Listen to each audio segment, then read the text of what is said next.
A new mode has made its way to Diablo 4, bringing Hell Onslaught along with it. But what exactly is the new mode, and what is the point of embarking on a quest for massive bloodshed in the first place? Diablo 4's new Infernal Horde mode brings roguelike bullet hells to the title, allowing us to die over and over and over again to attempt to reign victorious. But when exactly can we embark on this journey through fire, hell, and demons? We must first have access to World Tier 3 or higher. That means we must have completed the main storyline and journeyed through the capstone dungeons to reach the new intense mode. Luckily, the new mode is accessible through both seasonal and eternal realms, so as long as you have made it through the MSQ and capstones on one of your characters on either one of the realms, they will have access to Infernal Hordes. To begin the questline to access the Infernal Hordes, we will need to access World Tier 3, where players will receive the quest The Eyes of the Enemy as a priority quest upon entering. At the end of the questline, we will be granted our first Infernal Compass that allows us to breach the gates of hell for the very first time. As of right now, difficulty ranges between Tier 1 and Tier 8, where Tier 1 enemies will start at level 60,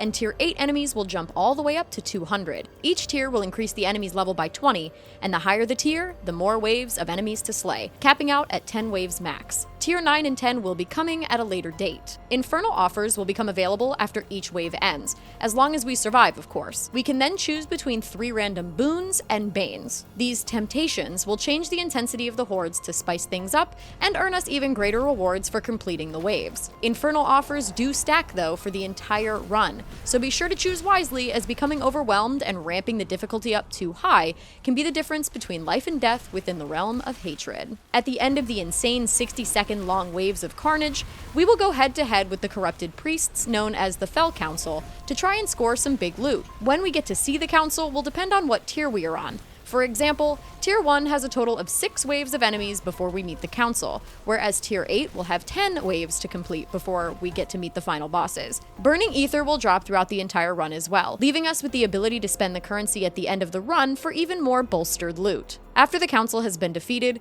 we will be able to spend our Burning Aether on the Spoils of Hell's chests. The options will be spoils of equipment, spoils of materials, and spoils of gold. Spoils of equipment will contain gear that can either be legendary, unique, or mythic unique items, and give us a chance at gaining greater affixes. One thing worth noting is that you can spend all Burning Aether on the same chest over and over to get the most rewards, or you can spend on each of the chests once the fights are all over. With limited revives, the stakes are relatively high, and once those revives are spent, we will be lost in the ether of hell amongst the demons. We can upgrade these Infernal Hordes the same way we would Nightmare Dungeons, but instead we use Abyssal Scrolls to initiate the difficulty upgrade. Collecting Infernal Compasses can be done by opening chests in Helltide, opening caches from Whisper Bounties, or completing Nightmare Dungeons or the Pit. As for gaining Abyssal Scrolls, it seems that the ability to get them from salvaging compasses is no longer an option from my testing, meaning you will need to farm them from Helltide mystery chests or loot them from material spoils at the end of the Infernal Hordes.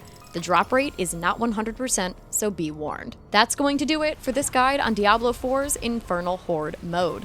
As always, if you like the video, then like the video. And if you like my content in general, then please subscribe to my channel, because it means the absolute world to me. And I will see you in the next one. Bye!